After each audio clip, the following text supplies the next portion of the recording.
Hi everyone, my name's Camille and welcome back to my channel, or if you're new, welcome. Today I'm going to be talking about the 28 books that I read in November. I know that's a crazy number. I literally read almost one book a day this month, but I'm trying to get to 200 books and I gotta read one book a day, so I'm reading a lot of manga and short stories. So yeah, let's get into all the things that I read. So I read a lot of volumes of Fullmetal Alchemist, but I'm just going to be using number 10 to signify all of them since I already returned them to the library. This is the one that I'm currently in the middle of. So at the beginning of the month, I started off with Fullmetal Alchemist 4, and I gave that 4 stars. I didn't rate all of them because, you know, it's a continuous story, it's a series, and some of them I just didn't feel like rating. This series is about two brothers named Alphonse and Edward. This is Edward.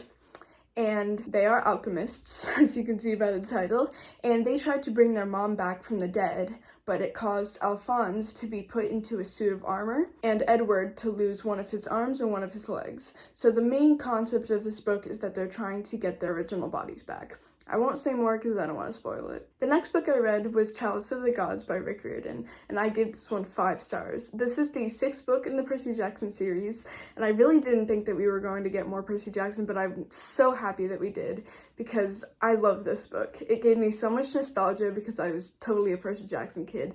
I grew up reading those books. All my friends are Percy Jackson fans, and yeah, I just love this one. The concept of this book is that Percy is supposed to get recommendation letters from the gods so that he is able to go to New Rome University with Annabeth. And so Grover, Annabeth, and Percy, the original 3, come together and go on a quest to get Percy these recommendation letters. The next book I read was Almond by Sun Won Pyung, and this is a story about a boy whose amygdalae, I think that's how you pronounce it, are smaller than normal, and so he doesn't feel the full range of emotions of a human. And he lives with his mom and his grandmother, and you learn about his life over about 10 years in the relationships that he has with other people that he meets. I gave this book 4 stars. I really enjoyed it. I really want to buy a physical copy of it and reread it because I just loved the message and it was really my thing. I definitely want to read more translated fiction in the future.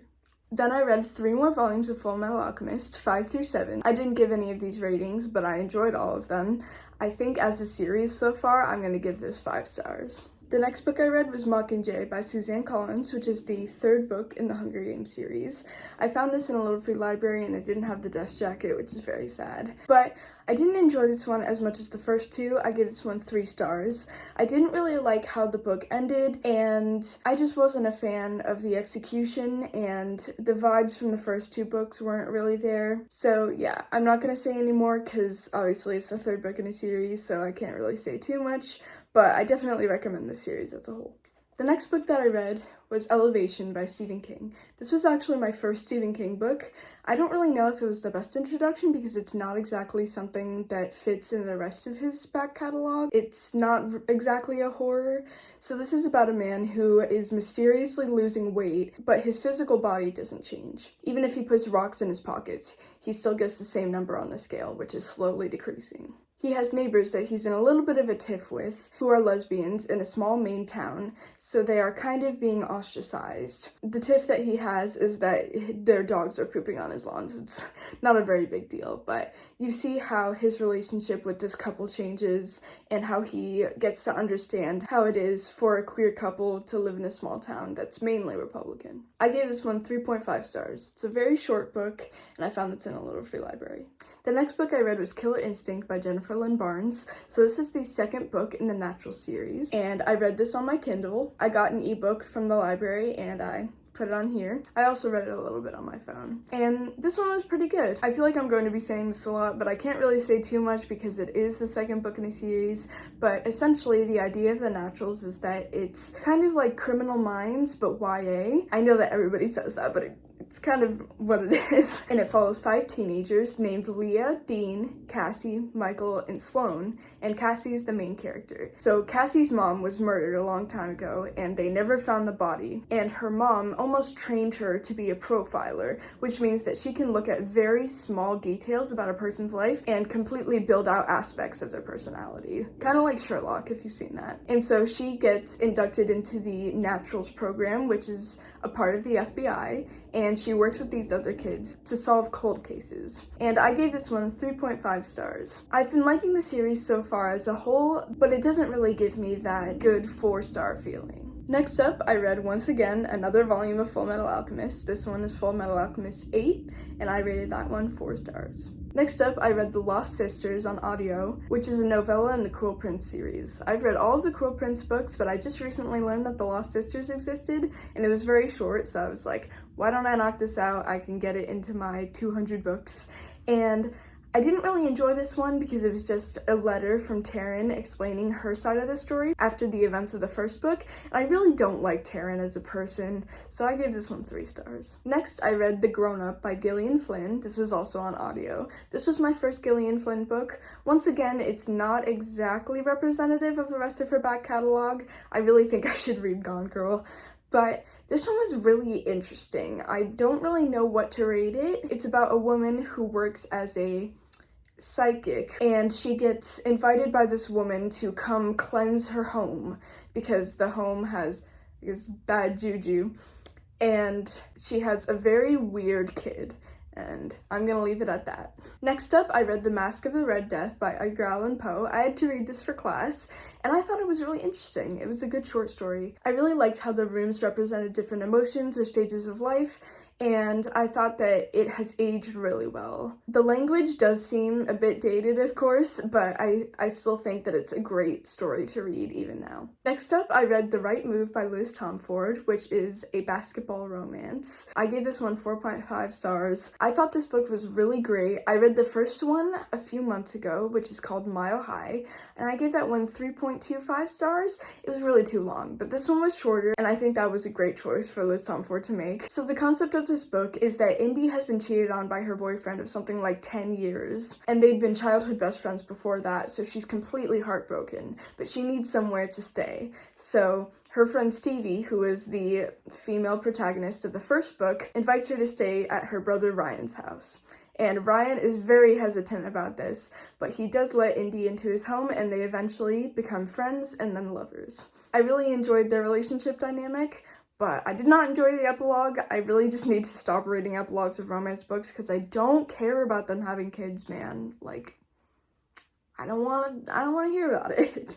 The next book I read was The Housemaid. I do have a physical copy of this, but I just don't have it on me right now. I gave this one 4 stars. This is a thriller by Freida McFadden, and it will be part of a reading vlog that's coming out soon called I Read Book Talk Books for a Week. And this book follows Millie, an ex-convict who's living out of her car, who really needs to find a job. And so she gets hired by this woman named Danina, who has a husband and a kid, and Millie is hired to work in their house. Millie has to live in an upstairs attic that locks from the outside, which I would say is pretty suspicious. As you go along in the book, you start to see the cracks in the perfect family and how Millie is dragged into the dysfunction. The next book I read was Little Weirds by Jenny Slate. I read this one on audio. If you haven't heard of Jenny Slate, she's a comedian, and she's been on Parks and Recreation. She played the Sheep Lady in Zootopia. She was the scientist in Venom. She's had a bunch of roles, but she's really funny, and this book was kind of a memoir, but also fiction. It was about her life, but she was also telling it in a very whimsical way, and I really enjoyed it. It was only about 4 hours long, which is very short for an audiobook. Once again, I was trying to read a lot of short books, and I had a really good time with this one. I gave it 4 stars. The next book I read was also on my Kindle, which was The Ballad of Songbirds and Snakes by Suzanne Collins. This is the prequel to the Hunger Games trilogy, which is about President Snow when he was younger. So this is around the time of the 10th Hunger Games, which, for reference, the 75th Hunger Games happened in the second Hunger Games book. So this was a long time ago. And we learned about how President Snow went from rags to riches. His family suffered a lot due to the war, and he is living off very small rations. But he is chosen to be a mentor in the Hunger Games. The mentors in the first book are people who have already won the Hunger Games, but the mentors in the Ballad of Songbirds and Snakes were actually students of the Capitol, one of them being Coriolanus Snow. And we see how his ideas, such as betting on the tributes, contribute to the future of the Hunger Games. And we also see how his relationship with his tribute, Lucy Gray Baird, evolves. The movie for this just came out, and I'm really excited to see it. Next, we have the last volume of Full Metal Alchemist that I read, which is number 9, and I also gave this one 4 stars. Next up, we have Punk 57 by Penelope Douglas. This is also part of my Reading Book Talk Books vlog, and I gave this one 2 stars. I really did not enjoy this book, and I don't think I'm going to be reading any more Penelope Douglas. This book is about Misha and Ryan, and they've been writing letters to each other since like 2nd grade, and they've never met each other in person. But when Misha goes to a party for his band, he sees Ryan and finds out who she is, and it spirals from there. So this is kind of a childhood best friends to lovers, but it's also a bully romance because Ryan is not who Misha thought she was. She's a popular cheerleader, which is not the idea that he was given when reading her letters. You'll hear more about my thoughts on this when you see the vlog, but this book was not great. I did finish it, but I didn't really enjoy it. The next book I read was Killjoy by Holly Jackson. This is the prequel novella to the A Good Girl's Guide to Murder series, and I hadn't read this series in a while, probably about a year ago, so I had to have a little refresher on all of the characters, but I still really enjoyed this. I gave it 4 stars. The concept of this is that the main character, Pip, who is also the main character of the other books, is invited to a murder mystery party. So this isn't actually about solving a murder, it's kind of like Clue, but they're playing a game, and Pip wants to figure out who the murderer is in this game. Next up, I read Black Paradox by Junji Ito, and I gave this book 3 stars. So these 4 characters are all people who want to, off themselves. I don't really know a more eloquent way to put it, but they don't end up doing it, and a lot of weird things happen. We find out that almost all of them have doppelgangers, and one of their doppelgangers is a robot, and it completely spirals from there. I would recommend this, but it definitely wasn't my favorite Junji Ito book. Next up, I read the last book in the Cells at Work series, which was very sad for me, which was Cells at Work 6. I gave this 4.5 stars. I really enjoyed this whole series. I'm super excited to get the omnibus for Christmas, because I think it just came out recently, actually. I'm really happy that omnibuy? I guess. I'm really happy that they're a thing, because it's so much cheaper, and you get to have all the books in one place. So the concept of cells at work is that the cells in your body are turned into little characters. The main 2 characters are a white blood cell and a red blood cell, and you see how they go throughout the body and have to deal with different bacteria and viruses and other things like that. The white blood cell is a killer, and he kills all the bacteria, and the red blood cell is just transporting things throughout the body, and she is very clueless and doesn't know where she's going, but it's about the kind of friendly relationship between the 2. And so this book includes talking about COVID-19, actually, because it was written in 2021. I didn't realize that. It also talks about psoriasis and what happens when someone goes blind. Once again, I'm really sad that this series ended, but I'm very happy that I was able to read it, because it's one of my favorite manga series. Next up, I read I Want to Die, But I Want to Eat Tteokbokki by Baek Se-hee, and it's another translated work. This one is also in Korean, like Almond. So this book is somewhat of a memoir and a self-help book. It's transcripts between the author and her psychiatrist, and how she deals with dysthymia, which is a form of depression which is constant. And it's not as serious as some forms of depression, like you can still keep going through life, but it's a constant just feeling a little more down than everybody else. Personally, I have dysthymia, and so I really connected with a lot of her experiences, but I didn't want to rate this because it is a person's experiences, and now that I've given it some more thought, I don't really know if I'm going to be giving memoirs ratings from now on. Next up, I read another Edgar Allan Poe short story for English, which was The Fall of the House of Usher. I also thought this one was really interesting. I listened to this on audio because it was a little hard for me to read it since there are so many elaborate words, and so I think I'm also going to do that if I read any classics, since it's just a little easier to understand when you hear it all flowing in a sentence when somebody is saying it. I didn't rate this one either, but I thought it was pretty interesting and very spooky. Next up, we have The Ballad of Never After by Stephanie Garber. This is the 2nd book in the Once Upon a Broken Heart series. So, Once Upon a Broken Heart follows Evangeline Fox. Both of her parents have died, and the boy that she's in love with is going to marry her stepsister. So, with all of this turmoil, she goes to a temple and prays to a fate named Jax, who is the Prince of Hearts, and she really just wants to get her love back. But instead, she turns everyone to stone. As I've said multiple times, don't want to spoil it, so I'm just going to give you that for the first one, but I love this book. I gave it 4.75 stars. I just love Stephanie Garber's writing in this. The way that everything was described made me just want to live in this fantasy world, and I love the romance in this book. Next up, I read Dear Martin by Nick Stone. This book is very reminiscent of The Hate U Give, but it's about a black boy's experience instead of a black girl's. So this is about Justice McAllister, who's a very smart boy, and goes to a majority white school where he is often tormented by his classmates who are very racist. And so he finds solace in writing to Martin Luther King. and thinking, what would Dr. King do in these situations? Because he is surrounded by white guys who are constantly saying, like, racism doesn't exist anymore, stuff like that. And so he deals with a lot in this book, even though it's pretty short, and he really has to ask himself, what would Martin Luther King do?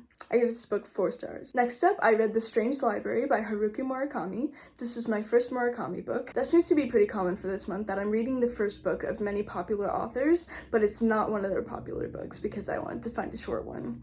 I found this in my library, which is funny, and it has a really interesting cover. I don't have it with me, but I'll use Punk 57 to demonstrate.